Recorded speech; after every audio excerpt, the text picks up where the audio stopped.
Então, meus irmãos, quem fundou a igreja foi o próprio Senhor Jesus. Ele é o fundador.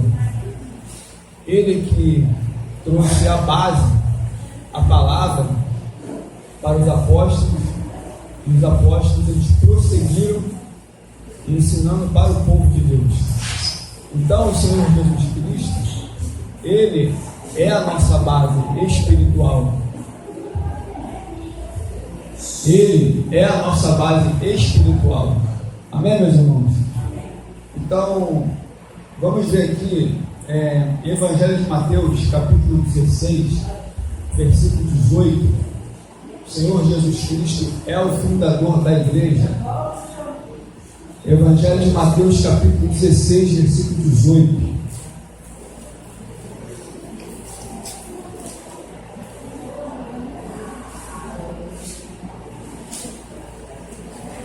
Evangelho de Mateus, capítulo 16,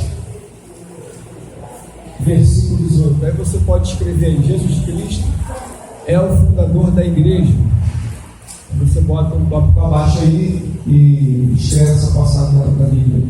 Diz assim: e também eu te digo que tu és Pedro, e sobre esta pedra edificarei a minha igreja, e as portas do inferno não prevalecerão contra ela. Amém, meus irmãos? Todos acharam aí?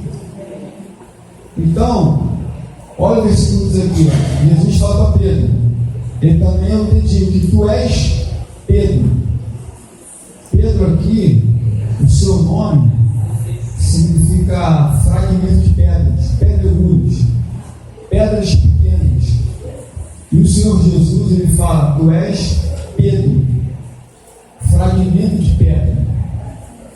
Prosseguindo diz aqui, ó: e sobre esta pedra, Jesus fala assim, ó: tu és Pedro, um fragmento de pedra, mas sobre esta pedra edificareis a minha igreja. Ou seja, quando eles falam esta pedra aqui, está se referindo a ele, e o que ele diz aqui como pedra é rocha.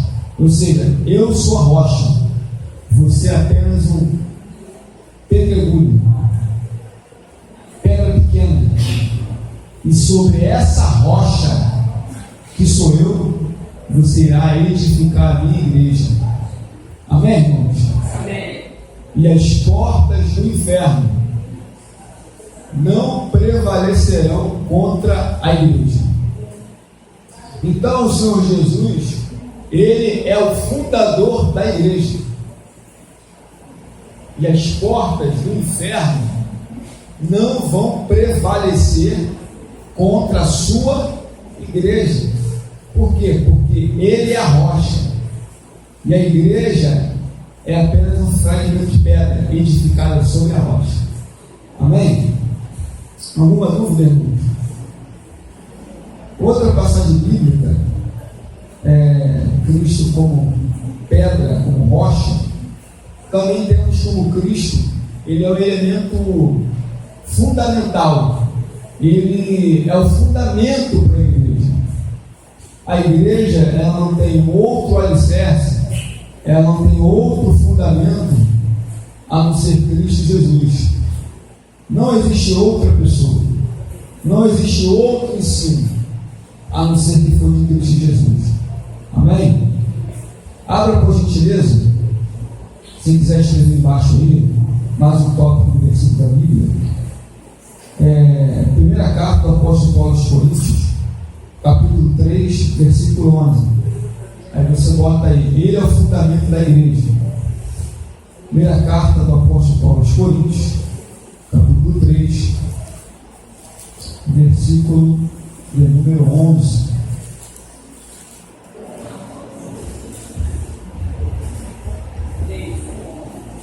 Quem achou que falou ele? Ele pode por outro fundamento aí que já está por glória. Olha aí, ele é rocha, ele, nota aí, ele é o fundamento. Não existe outro fundamento além do que já foi posto. que é Cristo Jesus.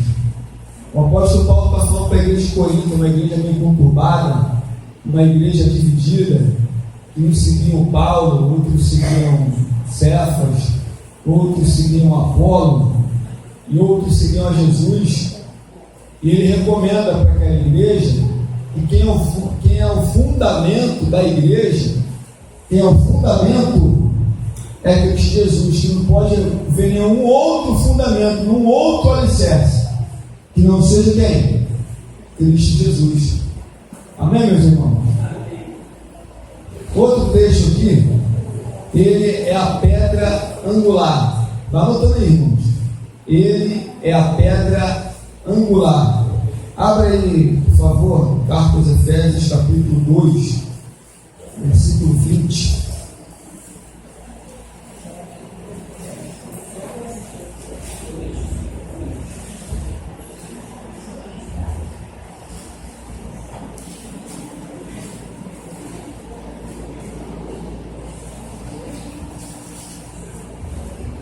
Quem chegou agora, nós estamos falando a respeito da igreja de Cristo.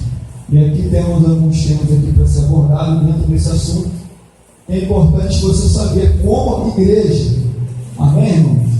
Igreja é igreja, templo é templo. Isso aqui é o templo. E vocês são a igreja. É isso que temos que ter noção. E a palavra igreja, no original, que é eclésia, chamados para fora. Então, igreja não é isso aqui. Isso aqui é templo. Nós somos a igreja. Então, o que eu estou passando para os irmãos é que, como nós somos a igreja, temos que estar o quê? Alicerçado em Cristo, temos o fundador da igreja, sendo nós, que é Cristo Jesus. Amém, irmãos? Acharam aí Efésios capítulo 2, versículo 20? Quem achou que eu falei?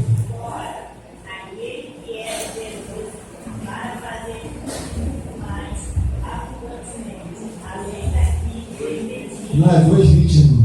Capítulo 2, versículo 20. Edificado sobre o fundamento do fundamento dos apóstolos de tocar certo, e Jesus principal, dessa da esquina. Olha outro trecho da Bíblia que fala: edificado sobre o fundamento dos apóstolos. Quem esses apóstolos aqui? Eram aqueles apóstolos que seguiram Jesus, pelos profetas. E diz mais: sendo o próprio Cristo Jesus a pedra angular, pedra principal, enfim. Então, temos o Senhor Jesus como uma rocha, como um fundamento e como uma pedra angular, sendo edificados pelo Senhor Jesus, passando pela doutrina dos apóstolos e pelos ensinamentos dos profetas. A igreja, ela está alicerçada, fundamentada em Cristo Jesus. Amém, irmãos? Estão conseguindo acompanhar? Amém. Sentindo um pouco bem disperso. Amém? O que está acontecendo, som? Abafado? Vamos prosseguir. Você vai chegar lá. Outra passagem a respeito de Jesus Cristo é o fundador da igreja, está em carta do apóstolo Paulo aos Colossenses. Carta do apóstolo Paulo aos Colossenses, capítulo 2.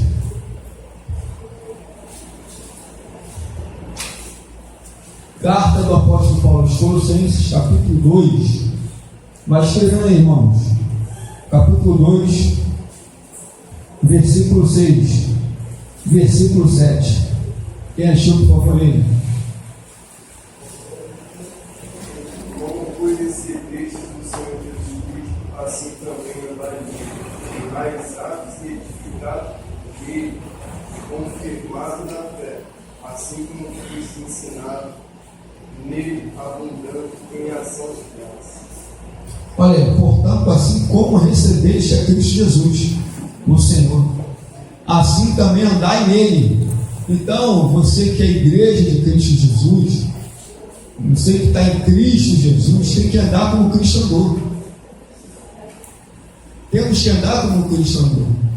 nas suas pisaduras, nas suas mensagens, o que ele passou para a igreja.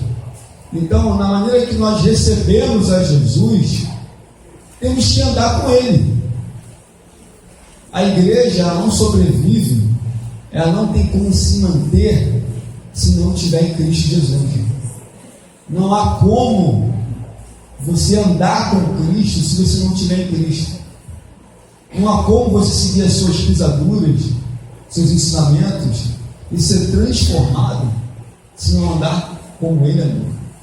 Diz mais: arraigados e edificados nele, confirmando-os na fé, assim como foste ensinado o crescimento de graças.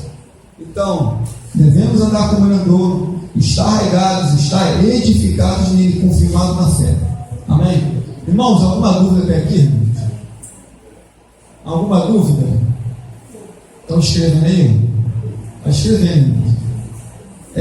Outro ponto interessante é que, abordando acerca de Jesus Cristo, fundador da igreja. Mas como que a igreja se expandiu?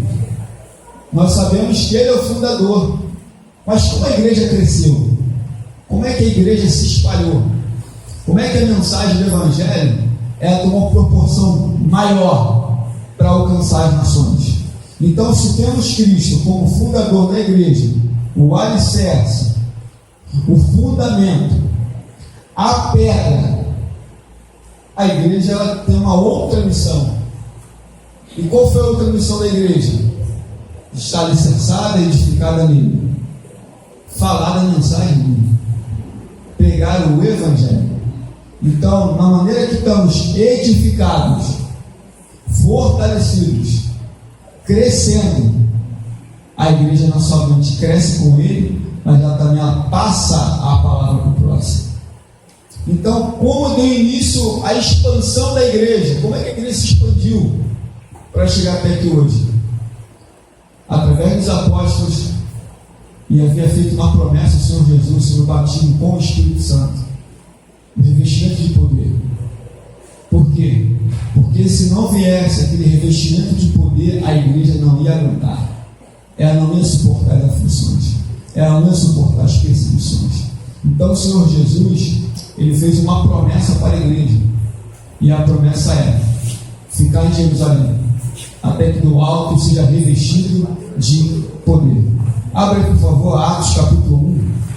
Agora eu vou falar a respeito da expansão da igreja, que eu esqueci de escrever aqui. Você bota aí no seu papel aí a expansão da igreja.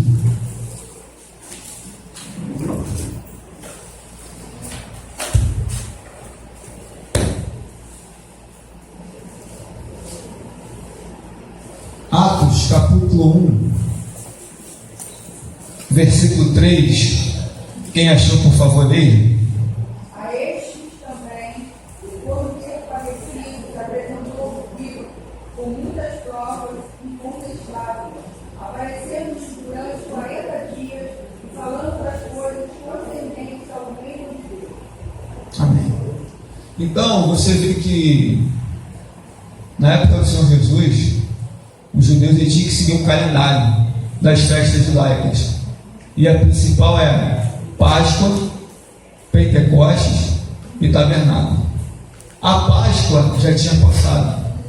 E após a Páscoa, viria a festa do Pentecostes, 50 dias. E você percebe no texto que o Senhor Jesus ficou no espaço de 40 dias ensinando as coisas concernentes ao reino do Pai. Então você vê que o Senhor Jesus ainda permaneceu com os apóstolos durante 40 dias. E dentro desses 40 dias estava ocorrendo a festa da Páscoa, a festa do Pentecostes. E o Senhor Jesus faz uma promessa no versículo 5. Quem achou, por favor, leia também, versículo 5. Porque João, na verdade, batizou com água, mas vos sereis batizados com o Espírito Santo, não nos depois desse dia. Olha aí, aqui na minha versão, dentro de poucos dias. Ou seja, já se passaram 40 dias. E ele fala, dentro de poucos dias, vocês já receberam a promessa. ele está relacionando aqui a festa do Pentecoste, 50 dias. Após a festa das primícias, a festa da colheita, em que os israelitas tinham que apresentar suas primícias para o sacerdote, seus primeiros frutos do seu trabalho, o sacerdote movia aquela oferta, aquela primícia, e dali, a partir dali, começava a contar 50 dias. Aí começa a festa do Pentecoste. Então o Senhor Jesus aqui, ele fala: dentro de poucos dias vocês vão receber a promessa do Pai. Ou seja, quando a festa do Pentecoste ia acabar, cravado no 50º dia, a promessa chegar.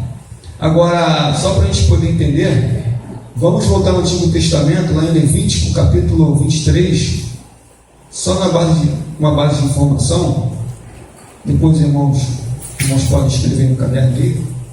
Levítico, capítulo 23, versículo 15 e versículo 16.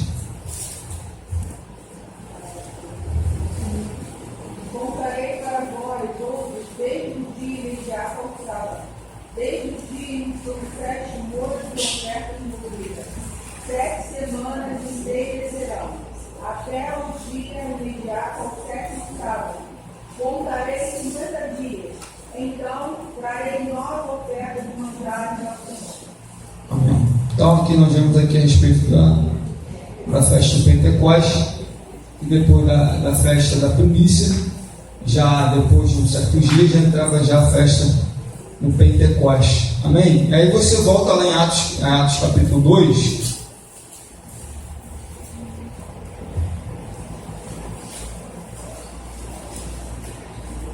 Atos capítulo 2, versículo 1 e versículo 2. Atos capítulo 2, versículo 1 e versículo 2, que nós estamos, por favor, ler. Ao cumprir-se o Pentecoste, estavam todos reunidos no mesmo lugar. De repente veio do céu um som como de um vento impetuoso, e encheu toda a casa de onde estavam assentados. Aí você percebe que no capítulo 1, no versículo 5, ele fala dentro de poucos dias. Aí quando você olha para o capítulo 2, e cumprindo-se o dia de Pentecoste, ou seja, no último dia do Pentecoste, veio a promessa do Pai. Veio a descer do Espírito Santo, veio o revestimento de poder, o batismo com o Espírito Santo e com fogo. E você percebe que estavam todos reunidos no mesmo lugar, no cenáculo, e de repente veio do céu um som, presta atenção, um som como de um vento muito forte, um som, não é uma ventania que entrou dentro da casa. O texto mostra, de repente veio do céu um som como de um vento, e diz aqui, e encheu toda aquela casa onde estavam os reunidos. Entendeu, irmãos? Tem pessoas que acham que vê uma ventania, bateu a janela, bateu a porta, arrebentou as cadeiras, as mesas, as roupas dos apóstolos subiram. Não era nada disso. Entendeu, irmãos? Veio um vento como de um som, de um vento. E quando aconteceu a promessa do Pai, e essa promessa aqui, o revestimento de poder, a igreja precisou, porque ela não ia aguentar as perseguições, os embates espirituais que ela ia enfrentar. Por isso que o crente, quando ele busca o batismo do Espírito Santo, quando ele é revestido de poder, é porque Deus tem uma obra específica, combates espirituais que, se ele não estiver revestido, ele não vai aguentar. Então a igreja que ela precisou desse revestimento de poder, revestimento alto, para aí sim a igreja poder se expandir e pregar o Evangelho. Por mais que o Senhor Jesus já havia ordenado para a igreja pregar toda a criatura, porém Deus havia feito uma promessa: eu vou revestir vocês de poder. Vocês vão ter poder, vão ter autoridade para proclamar o meu nome. Tanto que, se você for perceber, o apóstolo Pedro, que era um cara meio impetuoso, meio ocioso, meio lá, meio cá, Você percebe que Pedro, quando vai pregar o sermão, ele está cheio do poder de Deus. Você percebe que quando ele vai para o Sinédrio, ele fala com ousadia, ele fala com coragem para enfrentar o Sinédrio, para enfrentar as pessoas. Então você nota que como a importância do batismo com o Espírito Santo, como a igreja precisou, porque senão ela não ia aguentar. Amém, irmãos? Alguém quer falar alguma coisa? Alguém quer falar alguma coisa? Falamos aqui a respeito de Jesus Cristo, falando da igreja. E outro assunto que nós abordamos, a expansão da igreja. Então, a partir de Atos, capítulo 2, a igreja começou a se expandir. E você pode perceber que no versículo 3 diz assim: e viram línguas repartidas como que de fogo, as quais pousaram sobre cada um deles. Todos foram cheios do Espírito Santo e começaram a falar em outras línguas, conforme o Espírito Santo lhe concedia que falasse. E você vê no versículo 6 que diz assim: ouvindo aquela voz, juntou-se uma multidão, estava confusa, porque cada um ouvia falar na sua própria língua. E todos pasmavam, se maravilhavam, perguntando uns aos outros: não são estes galileus? Todos esses homens que estão falando? Então, como é que ouvimos cada um a nossa própria língua? Olha o que você percebe aqui, que após o revestimento, que após o batismo com o Espírito Santo, depois que eles foram cheios do Espírito Santo, eles começaram a falar em outras línguas. Não é línguas estranhas aqui agora, nesse exato momento. Eles falam em língua estranha, mas aqui estão falando em outros idiomas. E as pessoas que ouviram aquele alvoroço todo observou: esses homens são galileus? Como é que está falando minha língua? Aí você vê aqui que Deus já estava trabalhando, agindo em cima da igreja para falar das suas maravilhas. Amém, meus irmãos? Amém. E aí depois Pedro prega o sermão, 3.000 pessoas são ganhas e a igreja começa a se expandir. Amém? Alguma dúvida, irmãos? Ficou claro aí com os irmãos? Cristo é o fundador da igreja, a expansão da igreja. Agora eu quero falar de Cristo Jesus, o cabeça da igreja. Senhor Jesus, Ele é o cabeça da igreja. Então abra por gentileza aí, carta do apóstolo Paulo aos Colossenses, capítulo 1.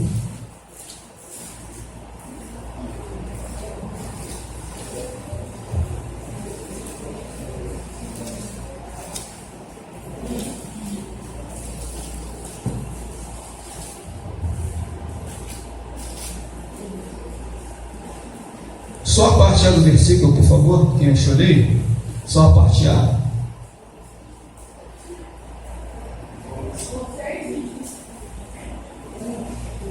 Capítulo 1, versículo 18, só a parte A, por favor. Ele é o cabeça do corpo da igreja. Ele é o princípio que nos deve bem mortos. Só até aqui mesmo, só a parte A.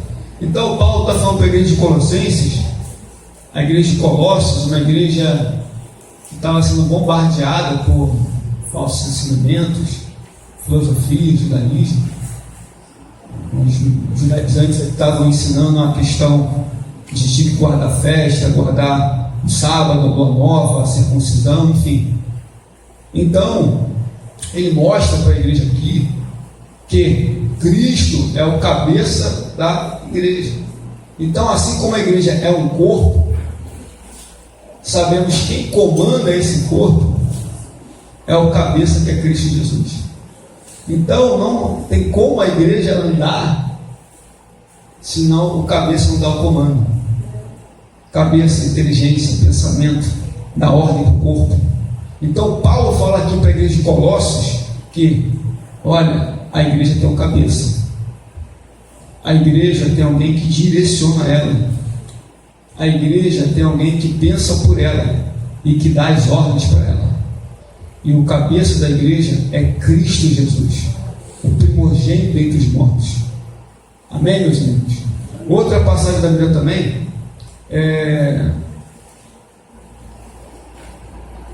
na mesma carta aí, no capítulo 2, versículo 10.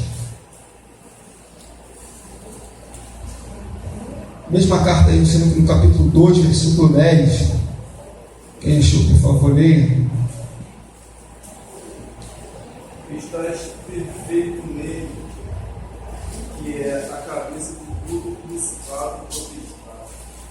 Aqui na minha versão diz assim: recebeste a plenitude de Cristo, que é o cabeça de todo principado, de toda a autoridade. Então, em Cristo nós temos a plenitude. A igreja ela tem a plenitude em Cristo Jesus. Cristo preenche a igreja e Ele é o cabeça de todo o principado e de toda a autoridade. Amém? Outra passagem também da Bíblia, Efésios capítulo 4. Efésios capítulo 4.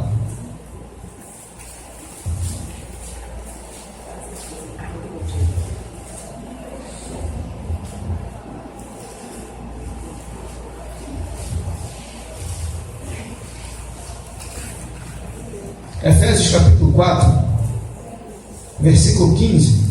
Quem achou, por favor, leia. Mas, seguindo a verdade no amor, cresçamos em tudo naquele que é o cabeça, Cristo. Aí você percebe aí, ó. Antes seguimos em verdade, em amor. Cresçamos em tudo naquele que é o cabeça, Cristo Jesus. Então anota aí, irmãos. Anota essas referências aí. É muito importante você ter um papel, uma caneta na mão, porque depois da aula você possa também estar em casa, possa ter, estudar mais, ler mais, gravar os capítulos, versículos na sua mente, amém? Então você vê aqui, mas agora olha para o contexto, olha os versículos antes, acompanha comigo aí, percebe aqui no texto que Ele mesmo deu um para apóstolos, e outros para profetas, e outros para evangelistas, e outros pastores e doutores. Aqui o Senhor Jesus, Ele concede dons ministeriais, porque existe dom espiritual e dom ministerial. Dom espiritual é concedido pelo Espírito Santo, o Espírito Santo que dá os dons para a igreja. Dons ministeriais é o Senhor Jesus que concede ao homem. Então, doutor, mestre, pastor, evangelista, são dons ministeriais que o Senhor Jesus, Ele dá para os homens. Amém? E os dons espirituais é dado pelo Espírito Santo para a igreja. Só para você não ficar na dúvida aí, abre a primeira carta do apóstolo Paulo aos Coríntios.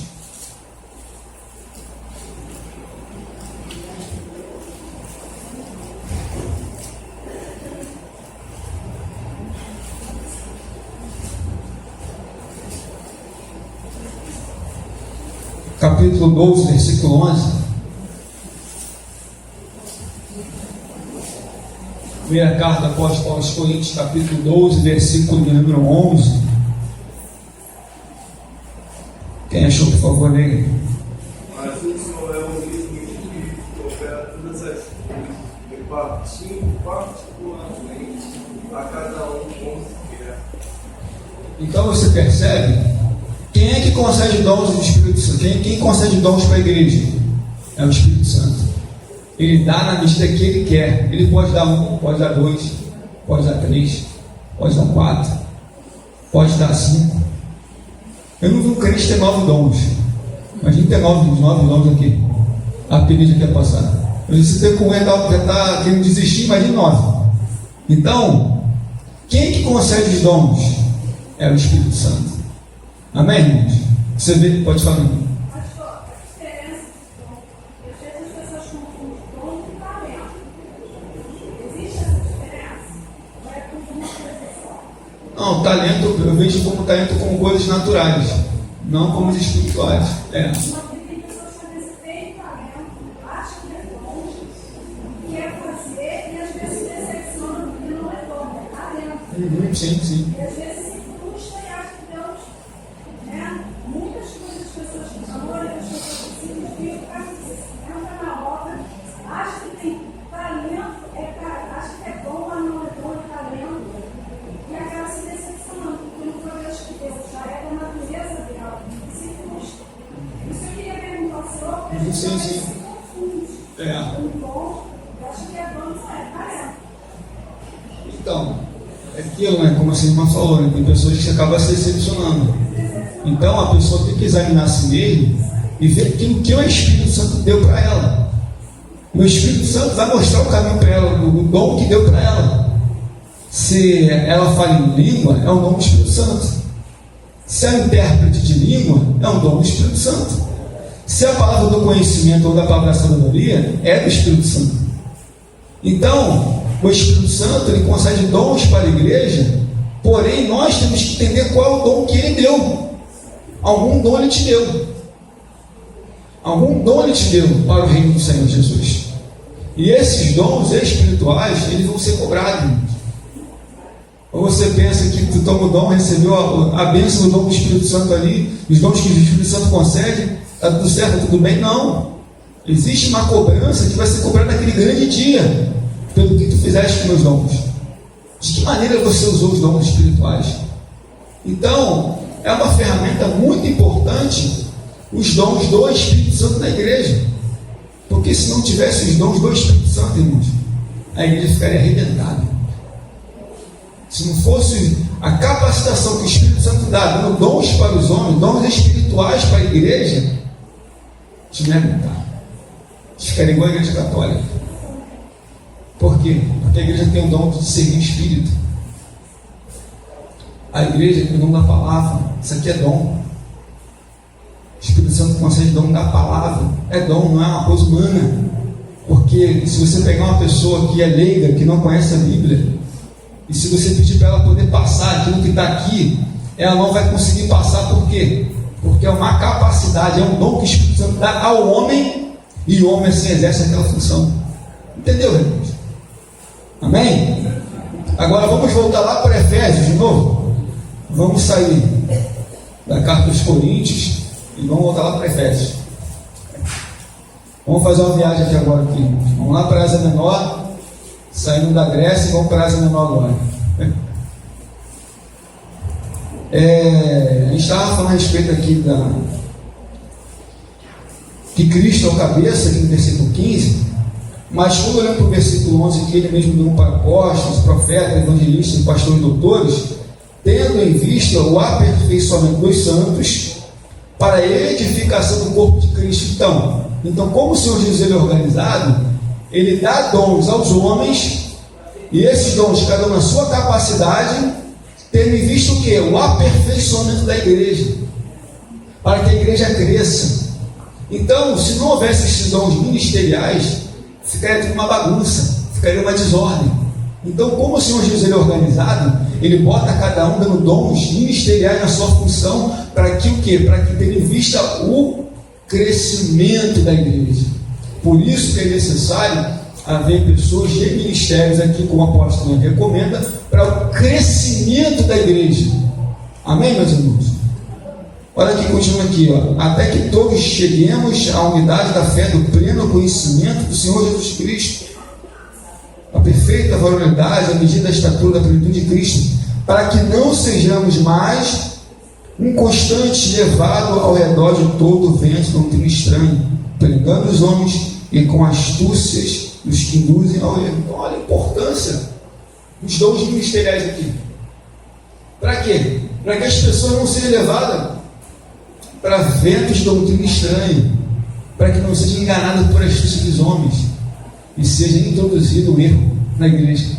Então você nota que a importância dos dons ministeriais dentro da igreja. Amém, meus irmãos? Outra passagem aqui de Jesus ao cabeça, capítulo 5 de Efésios. No capítulo 5 aí, versículo 23. Versículo 23 diz assim, ó: pois o marido é o cabeça da mulher. Amém. Como também Cristo é o cabeça da igreja, sendo ele próprio o salvador do povo. Existe uma polêmica aqui, né, em relação de Cristo, o cabeça da mulher, a mulher assim, sabe, aquela coisa, mas não vou entrar nisso aqui não, tá? Desse tipo um outro assunto. Senão vai dar confusão aqui, a cadeira vai voar, enfim. Então, ele mostra que aqui que Cristo é o cabeça da igreja. Então, a igreja tem um cabeça, tem um comando. Tá bom, meus irmãos? Amém? Todos conseguiram compreender? Jesus Cristo é o fundador da igreja. Jesus Cristo é o cabeça da igreja.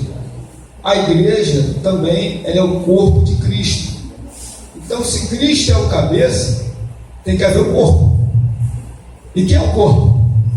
A igreja. Então, se Cristo é o cabeça, a igreja é o quê? É o corpo. Abre aí, por gentileza. Carta aos Efésios aí mesmo aí, aos Efésios, capítulo 1.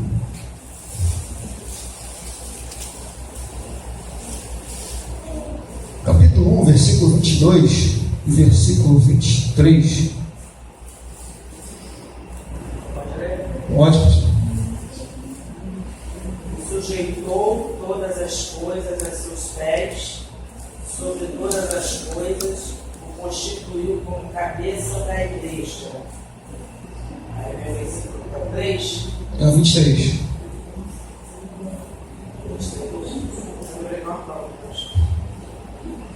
Tá aqui. Que é o seu corpo, a plenitude daquele que cumpre tudo em todos. Viu? Aqui Deus fez com que todas as coisas sujeitassem a Cristo e constituiu Cristo o cabeça da igreja e a igreja como seu corpo. Então a igreja é corpo de Cristo. Cristo é o cabeça e a igreja é o corpo. Então é Ele que direciona a igreja. É Ele que dá diretriz à igreja. Pode falar, pastor. Fisicamente, a gente já tem a cabeça que dá o controle de todo o nosso corpo. Se a cabeça não está legal, o corpo não funciona como deveria. Então, quando isso é de uma forma bíblica, né, que Jesus Cristo é o cabeça da igreja, ele tem que estar no controle. Ele tem que estar no controle de todas as decisões, a começar no altar, a terminar no meio da igreja. Ontem eu estava vendo exatamente o que eu te liguei tarde, né? Um estudo sobre isso, sobre o Ricardo Bolex, sei lá, é lá de Minas Gerais, um estudioso tremendo. Eu nunca tinha ouvido nenhum estudo dele. E ele falava exatamente isso, sobre os dons, o ministério, né? E os títulos. Que o Senhor não está preocupado com os títulos, Ele está preocupado com aquilo que Ele te deu para exercer, que se chama ser vocacionado para executar algo que Deus te deu. E hoje os homens estão muito preocupados com a referência do título, né? Da evidência do título. Eu sou pastor, eu sou presbítero, eu sou apóstolo. Se você bota alguém no altar e não dá o título dele, ele reclama, ele fica meio que ressentido. Por exemplo, eu sou pastor lá, bota lá, eu sou reverendo. Acho que esse nome é horrível, né? Reverendo. Aí eu digo assim, eu digo lá dentro, não sou pastor de tal. Mas tem alguém que é pastora e é reverenda, tá? Não, eu sou reverenda pastora. Você tem que, se você não falar que é reverenda pastora, ela fica se sentindo desonrada, né? E o dom é algo tão lindo que Deus nos deu, e quando a gente executa isso com humildade, sem fazer questão da evidência, o Senhor faz coisas grandes através de nós. Entendendo que Ele é o cabeça. Se alguém te recebe como pastor, te respeita, principalmente no caso de mulher, né? Interessa. O que interessa é o que Deus faz através da sua vida, sabe? Porque dom não foi dado para me servir. Dom foi dado para servir aos outros. Muitas das vezes para mim nem serve muito. É só prova, é só luta, é só dificuldade. Agora, para servir os outros, eu estou sempre pronta. Entendeu? Então, essa coisa de que Jesus é o cabeça, ele precisa ser na íntegra, e não apenas através de palavras, de estudo ou de pregação. Porque a maioria das vezes é bem assim. E interessante que a pastora falou é que como a nossa missão estiver boa, o restante não vai estar legal. Mas eu louvo a Deus que Jesus não fica com a cabeça mal, né? Jesus tem problema com a igreja, mas ele está no controle da igreja. Aí a igreja dá uns problemas, né, irmãos? Igual aquela igreja de Corinto, aquela divisão, aquela panela. Mas ele continua sendo cabeça. da igreja. Ele fica, meu Deus, aquela igreja ali, aquela igreja aqui, meu corpo, meu Deus. Não. Ele tem a cabeça tão boa que ele tá na igreja. Exatamente, exatamente. Então você percebe quando você tem na sua consciência que você faz parte do corpo de Cristo e que Ele é o cabeça, Ele é a plenitude, que enche tudo e a todos, aí sim você vai seguir o caminho certo. Pode falar, pastor. Tu vê que Jesus já teve problema com os discípulos, quando eles brigavam entre si quem era o maior. Então, desde lá, nos primórdios do tempo, até o dia de hoje, a briga de quem é o maior. Não, eu sou maior. E não é, irmão. E não é. Aí Jesus deu uma lição de moral aos discípulos. E esses homens hoje, a liderança de hoje em geral, da igreja hoje, eles não leram isso. Eles ignoram. Jesus falou para ser o maior, que você seja o menor e sirva a todos. Ele falou de João Batista, falou, nascido de mulher não teve maior, mas logo lá na frente ele fala, o menor do reino é maior do que você. Botou João Batista no lugar dele. Ninguém é maior, irmão. Se Deus tirar, quem poderá ser maior? Nabucodonosor sentiu isso. Eu sou o cara. O que ele fez com o meu? Abateu ele.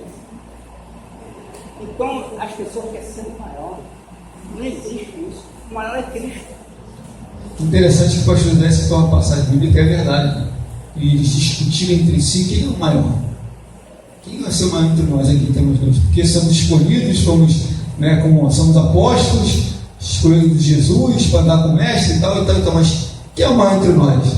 O pastor aqui falou muito bem a respeito disso, né? Que temos que entender que ninguém é maior do que ninguém e que Cristo é maior do que tudo e todos. Outra passagem bíblica também, na carta aos Colossenses, capítulo 2,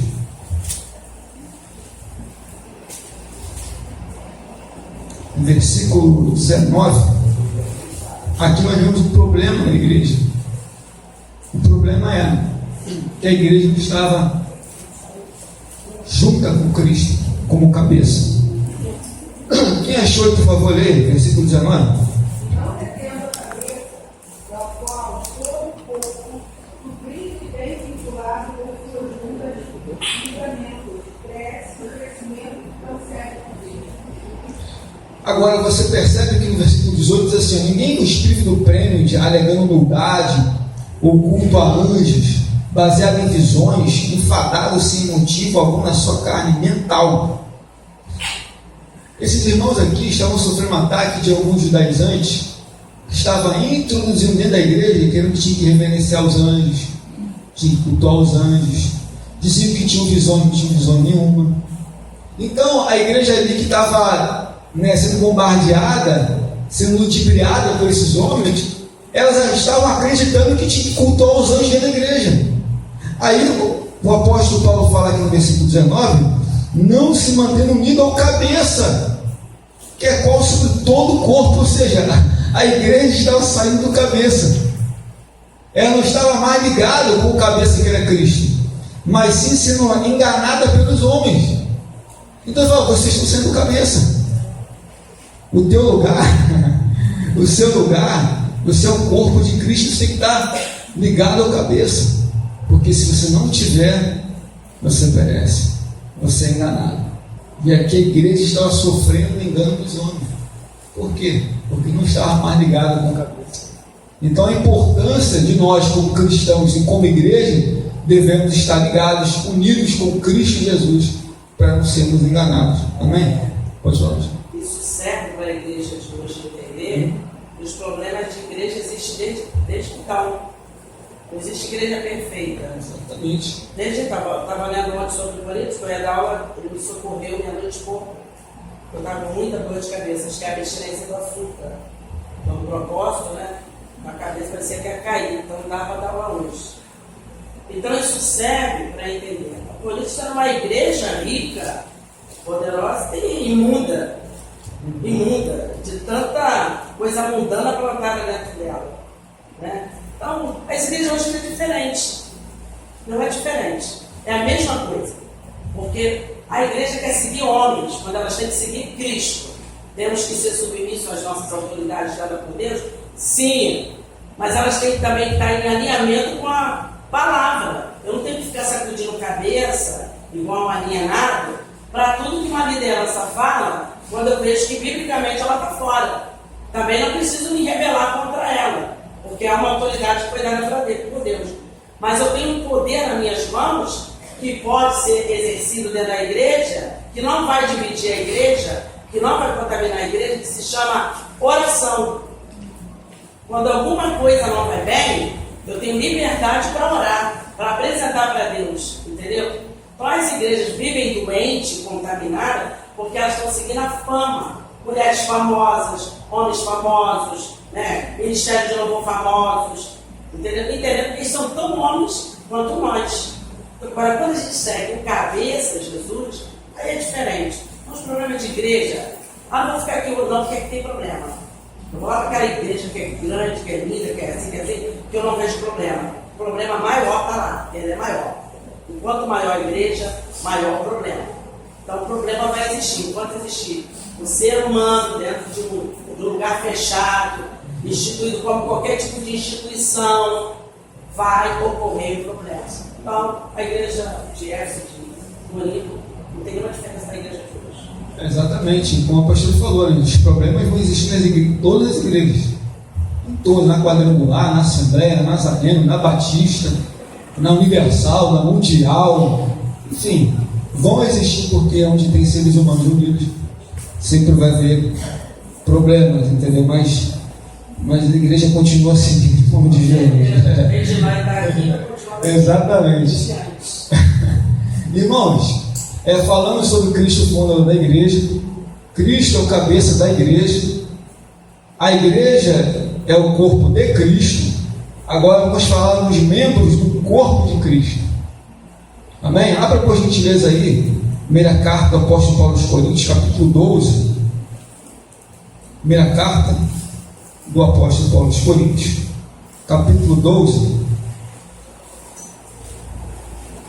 do versículo 12 ao versículo 20. Quem por favor possa ler do versículo 12 ao versículo 20. Capítulo 12. 12, diante. Do versículo 12 ao 20.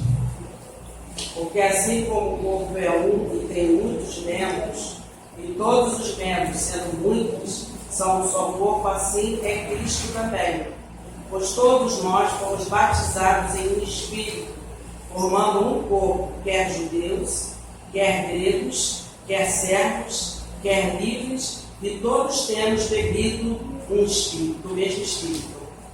Porque também o corpo não é um só, não é um só membro, mas muitos. Só está aí? Hoje, é o 20. Se o pé disser, porque não sou mão, não sou do corpo, não será possível, não será isso do corpo? Se a orelha disser, porque não sou olho, não sou do corpo, não será isso do corpo? Se o corpo fosse olho, onde estaria o ouvido? Se fosse ouvido, onde estaria o olfato? Mas agora Deus colocou os membros do corpo, cada um deles como quis. E se todos fossem um só membro, onde estaria o corpo? Agora, pois, há muitos membros, mas um corpo. Então aqui Paulo faz uma analogia do corpo do ser humano, dos seus membros, faz uma analogia com a igreja. Já pensou se todo o corpo fosse orelha? Se todo o corpo fosse mão? Ou se todo o corpo fosse olhos? Ficaria uma coisa estranha, bizarra. Mas Jesus colocou cada membro do seu corpo com uma função específica, não desorganizando o corpo e seguindo o cabeça que é Cristo.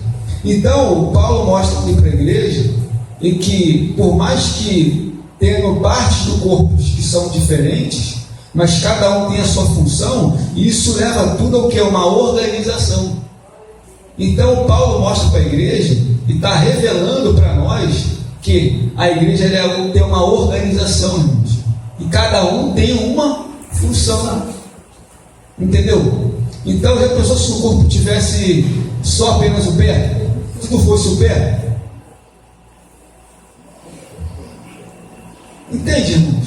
Então, Paulo ele tem uma sacada, ele faz uma analogia com o corpo do ser humano, ele fazendo uma analogia para a igreja, que tem que haver uma organização, e essa igreja é organizada por cada um na sua função. Agora o versículo 25 aqui, para que não haja divisão no corpo, mas antes tenham os membros igual cuidado um para os outros, de maneira que se um membro padecer, todos os membros padecem com ele, e se é um membro honrado, todos os membros se regozijam com ele. Ou seja, se uma parte do corpo sofreu um dano, todo o corpo sofre. Mas se uma parte do corpo é honrado, todos se alegram. Mas se uma parte do corpo é desonrado, todos se entristecem. Então você vê a organização e a honra que é dada na medida que alguém recebeu a bênção dentro do corpo de Cristo, todos ficam alegres. Pelo menos deveria ser assim. Pode falar, pastor. Tu vê nesse texto que a igreja de Cristo ela tem que ter unidade, ela tem que ter comunhão, ela tem que chorar, um cuidando. Ele está falando aqui, um cuidando dos outros, porque nós somos o corpo de Cristo. E o corpo tem que andar justo e ajustado. Vai encaminhando, irmão. A gente não pode. Você está com a mão doente, você tem que cuidar da sua mão. Isso que ele está falando. Então, o corpo ele tem que estar unido. Chorar com quem chora, se alegrar com quem se alegra.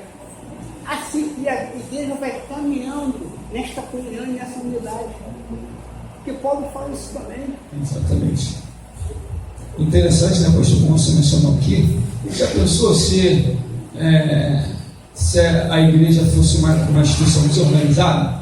Se cada parte do membro fizesse o que quisesse? Eu vou fazer isso, eu vou fazer aquilo, o pé vai para lá, a mão vai para cá, vai para lá, vai para cá. Olha só, não, todo mundo unido, junto, em comunhão, cada um na sua função, e andando e crescendo na graça do Senhor Jesus, como Ele como cabeça.